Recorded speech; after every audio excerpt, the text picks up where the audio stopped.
Continuamos con esta entrevista con el economista José Rijo. Él es un experto en asuntos presupuestarios. Realmente, para ir un poco redondeando, el presupuesto que se ha enviado a las cámaras legislativas no refleja la realidad de la economía nacional y por ende, por lo que usted ha dicho, entonces el endeudamiento puede continuar su curso. Sí, indudablemente que el gobierno mantiene la idea de que la deuda no es un problema. Entonces, si tú no reconoces que tú tienes un problema en tu casa, tú no puedes resolverlo. Porque primero tiene que decir, es verdad, existe un problema. ¿Y cuál es el problema? De que no podemos seguir gastando por encima de lo que nos ingresa. Si yo no puedo tener 2 tarjetas de crédito, lleno una, ya está llena. La del Estado ya está llena. Cogemos otra tarjeta y comienzo a pagar intereses de esta tarjeta con esta. ¿Qué va a pasar con el capital de esta? Que lo voy a agotar y se me va a llenar también. Cuando se llenen las 2 tarjetas, ¿qué va a pasar? Que no voy a caer preso. Voy a tener que vender la casa, voy a tener que vender el carro, voy a tener que salir a pedir prestado, pero nadie me va a prestar porque es que ya yo estoy saturado. Ya nosotros debemos el 51% de toda nuestra riqueza. Y no lo digo yo, lo dice el Fondo Monetario Internacional, que ordena que se amplíe la base de los impuestos. Oh, espérese, si vamos a hablar de ampliar de la base, vamos primero a hablar de racionalización del gasto. ¿Por qué razón tenemos que tener una oficina supervisora de obra del Estado con 1.000 millones de pesos de gasto administrativo para manejar 11.000 millones de pesos de contratas, que la puede manejar perfectamente el Ministerio de Obras Públicas? ¿Por qué tenemos que tener comunidad digna, barrio digno, desarrollo barrial, ODC, UDC? Óyeme, la cantidad de organismos que tú le dices, bueno, ¿y qué se logró? Finalizó el año, ¿y qué hizo qué se logró con eso? ¿Qué hicimos con el Ministerio de la Mujer, de la Juventud? Junto todo, ¿qué fue lo que lograron para la juventud? ¿Se disminuyó el embarazo de las adolescentes? Hay una política de integración de los jóvenes en sus comunidades, hay una promoción. No la hay, Héctor. Entonces, el gobierno tiene que sincerizarse y hacer el pacto fiscal, porque es que el gobierno no ha querido hacer el pacto fiscal. Y si no hacemos un pacto fiscal, la economía va a ajustar este desorden estructural que tenemos. Pero lo que pasa es que tampoco se ha concluido el pacto eléctrico. No, pero es que eso no era una cosa, no depende de la otra. El pacto fiscal tenía que ver primero, y la ley de estrategia nacional lo dice. El primero del año 2015 debió estar hecho el pacto fiscal. Ahora, ¿por qué no se hizo el pacto fiscal? Primero, había que atacar la evasión fiscal. Y atacar la evasión fiscal es meterle mano al lavado, a la corrupción, y eso atentaba con el proyecto reeleccionista de Danilo Medina. Hay que meterle mano al clientelismo, es decir, a las nominillas, al personal transitorio, que cuestan 11.000 millones de pesos. Ese personal transitorio. Y al gasto tributario, ¿no? También. Y por otro lado, considerable. El otro lado son las exenciones fiscales, ¿no? Que para el próximo año se calculan en 239.000 millones de pesos. Pero ojo, de esos 239.000 millones de pesos, hay 110.000 que son de ITEVIS, ¿no? Porque hay, por ejemplo, los salones de belleza no pagan ITEVIS. Y eso les representa 7.000 millones de pesos al Estado. Entonces le vamos a poner el 18% de ITEVIS a todas las saloneras. Entonces eso es un asunto de revisión. Ahora, si esa tasa... Ahora, yo creo que en algún momento aquí, hablando de sincerización, el licenciado,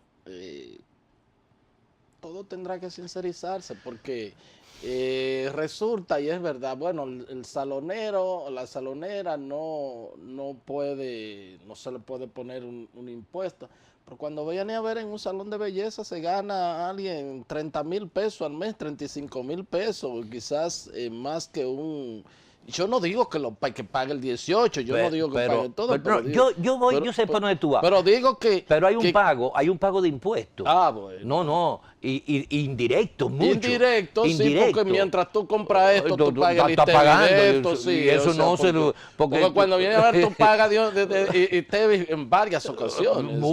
Todas las veces que tú así. compras, es decir, que se paga el impuesto. Yo estoy de acuerdo contigo en la sincerización de que todo el mundo tiene que pagar. Claro. Yo estoy de acuerdo. Ahora, mejoremos las tasas.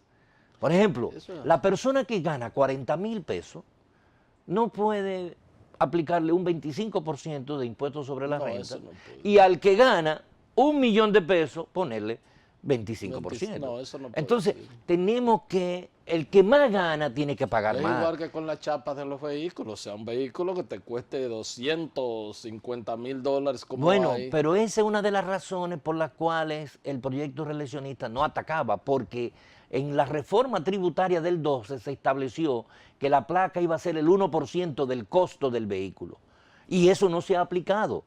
¿Y a quién afecta eso? Al pueblo. El 80% del pueblo dominicano anda en guagua y en motoconcho, ¿no? Afecta a los que andan en Lexus, O en carrito, carro, o en ¿no? carrito utilitario. Económico. ¿No? Que el 1% no es nada, porque si vale 200,000 pesos, vas a pagar 2,000 pesos. Sí. ¿No? Ahora, un vehículo que cueste 4 millones de pesos, tendría que pagar por lo menos 40,000 pesos de impuestos de circulación. ¿Cómo no? Y si usted no puede tener ese vehículo, no lo tenga. Porque esa es la realidad. Es decir, ¿cuál es el significado de los ingresos? Yo tengo que quitarle a los que más tienen, a los que se gastan un dineral en el mantenimiento del jardín de su casa, para entregarle al que no tiene nada, al vulnerable, al que cuando va al hospital tiene que comprar hasta la curita o el hilo para que lo suturen. Yo tengo que devolverle a ese que no tiene nada, quitándole al que más tiene. Pero aquí no, aquí tenemos un sistema tributario invertido. Entonces, un pobre infeliz tiene que pagar 16% por una tabla de chocolate de ITEVI. Y esa transformación es lo que lleva al pacto fiscal. Entonces, el pacto fiscal tiene eso: evasión de impuestos, racionalización de los gastos, revisión de toda la estructura tributaria y revisión de las exenciones. Por ejemplo, ahora el gobierno ha puesto un artículo en el proyecto de ley que las exoneraciones de los diputados, de los legisladores, senadores y diputados, no va a pasar de $100,000. Es decir, que el costo del vehículo no pase de $100,000 para ser exonerado.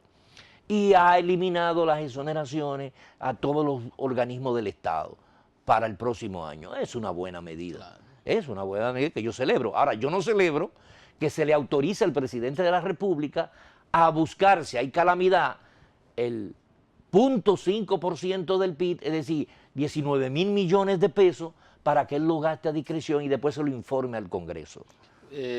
Pero también hay que tener una reserva, aún sea con la fiscalización del Congreso, porque también cuando se presenta... Es que el Congreso no fiscaliza nada. ¿Qué fiscaliza el Congreso? Pero es una de sus funciones, que no lo hagan es otra cosa. Pero bueno, dentro de la definición, dentro de las funciones del Congreso, constitucionalmente está la de fiscalizar. Mira, ¿verdad que sí? El diputado Wellington Arnaud sometió un proyecto de resolución para interpelar al ministro de Obras Públicas, para que el ministro de Obras Públicas fuera a explicar por qué razón a Odebrecht en el mes de febrero se le pagaron 1.960 millones de pesos de una obra que no estaba contemplada en la ley de presupuesto de este año, y que explicara por qué le habían pagado 640 millones por la carretera Ubero Alto, Miche, Sabana de la Mar, si nada más tenía 240 millones presupuestados. Y además que fuera a explicar por qué razón el fideicomiso RD Vial tiene una deuda de cerca de 25,000 millones de pesos y no hay explicación de qué obras se han hecho con esos 25,000 millones de pesos. Porque si tú entras a la página de RD Vial, te va a encontrar. ¿Y qué hizo la Comisión de Obras Públicas que se mandó ese proyecto de resolución? Que está nuestro buen amigo Crespo, Tobías Crespo, Tobías Crespo, el presidente de esa Comisión Permanente de Obras Públicas de la Cámara de Diputados.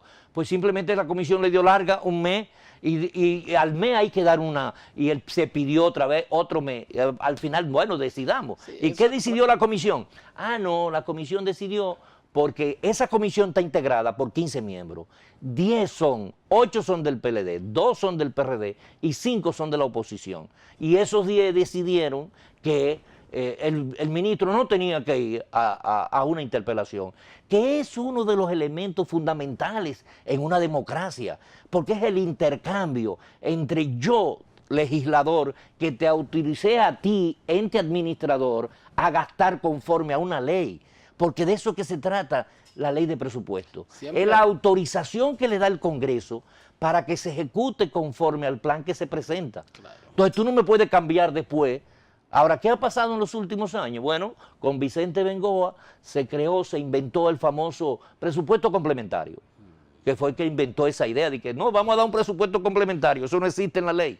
Entonces cada año, al final de año, se manda un presupuesto que arregla todo lo que se ha violado durante el año a la ley que se aprobó para principios de año. Se arregla la carga en el camino, ¿no? Es que, por ejemplo, el presidente dio un decreto el 15 y 17 en el mes de enero que recoge lo que establece la ley orgánica 42306, donde establecía que ninguna institución podía comprometer un gasto, un bien, comprar un bien o un servicio, si previamente no tenía la presupuestaria. Bueno, en la presidencia se van a quedar 1.600 millones de pesos que no se cumplió y se pasaron para el año que viene como disminución de cuenta por pagar. Y entre todas las instituciones del Estado se están transfiriendo para el año que viene, violando el decreto y violando la ley, 37.400 millones de pesos que se colocan como disminución de cuenta por pagar, deuda administrativa. La deuda administrativa es una deuda ilegal, porque es una ejecución por encima de la autorización que tú tenías de apropiación de presupuesto. Y sobre todo porque ya hace tiempo que las deudas, ninguna institución puede incurrir en deuda más allá de un año, ¿verdad? Es que no puede. Tendría que convertir, pero no se convierte en deuda, se transfiere para el año que viene como disminución de cuenta por pagar, porque de esa manera también se esconde el déficit corriente. Es decir, si yo no financio 37.000 millones de pesos este año, significa que hay 37.000 millones de pesos de gasto que no se registró, por lo tanto el déficit es menor. Entonces no es verdad que el déficit va a terminar en 84.000 millones de pesos. El déficit real es de 125.000 millones de pesos. Es decir, no es 2.3, es 3.5. Va a terminar este año. Y ese 2.2 de este año, como se hace esa contabilidad gubernamental creativa, como la ha definido la Escuela de Economía de la UAS, porque definió que hay que dar una nueva materia en la Universidad Autónoma de Santo Domingo que se llame Contabilidad Gubernamental Creativa 001, ¿no? Porque con esa contabilidad creativa se esconde el déficit de este año y se va transfiriendo para el año siguiente bajo un concepto de disminución de cuenta por pagar, que es un financiamiento, porque si tú elevas, si yo cojo esos 37.000 millones de pesos y lo pongo este año y lo busco prestado este año, entonces significa que lo he gastado. Se lo suma al déficit significa que se admite. Claro, significa que lo he gastado, porque ¿por qué lo estoy cogiendo prestado? Sí, obviamente se ha incurrido. Entonces, hay una necesidad de que el gobierno se sincerice y avancemos con el pacto fiscal, porque además de todo esto que hemos hablado, se requiere de una ley de responsabilidad y transparencia fiscal, que haya sanciones, porque uno de los problemas que nosotros tenemos es que es una sociedad sin consecuencia. ¿Por qué razón? Bueno, porque tenemos una justicia dependiente.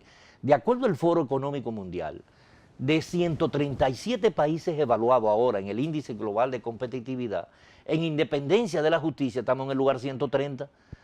¿Y tú sabes por qué?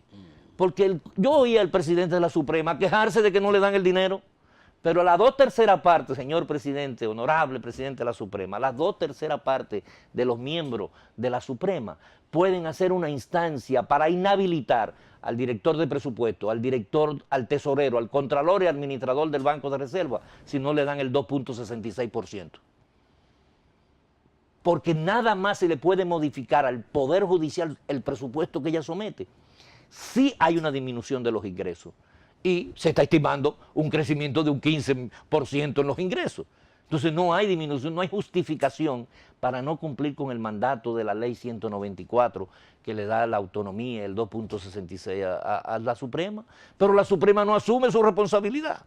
Y el Congreso entonces se hace cómplice del Poder Ejecutivo y le aprueba al otro poder lo que quiere el Ejecutivo. Y eso es hacerse cómplice con el incumplimiento de la ley, de la violación a una norma que le da autonomía e independencia a otro poder del Estado. Bueno, licenciado, luego lo voy a llamar porque precisamente vamos a hablar de eso. Hay toda unas serias preocupaciones en el sentido de que aquí hay muchas leyes que autorizan un porcentaje del presupuesto que si se suma es superior al 100%. No, pero eso queda eliminado porque la ley cada año la suspende. A los ayuntamientos que le deben darle el 10% le están dando un 3%. Es decir, de 52.000 millones de pesos que deberían de transferirse, solamente le han dado 17.000 millones de pesos. Eso no son cosas que hay que transparentar. Claro, pero es que si usted tiene el control del Congreso, con una ley, con un proyecto de ley, quita todos los %. Ahora, eso sería atentar, porque esas leyes son populistas. Sí. El 5% para la UA, eso no alcanza. Sí. Hay que sincerizar todo. Eso es así. ¿No? Y todos esos porcentajes, solamente el porcentaje de educación y el de salud y el de la justicia deben ser respetados. Todo es populismo, cuota para tal, cuota para los jóvenes, cuota para las mujeres, cuota para esto, cuota para los otros. Óyeme, este neopopulismo nuestro es una cosa terrible. Eso es así, estoy totalmente de acuerdo. Muchísimas gracias. Héctor, gracias a ti por esta oportunidad. Gracias a todos ustedes por haber estado con nosotros y será pues hasta otra entrega de su programa de Entero Crédito. Hasta entonces.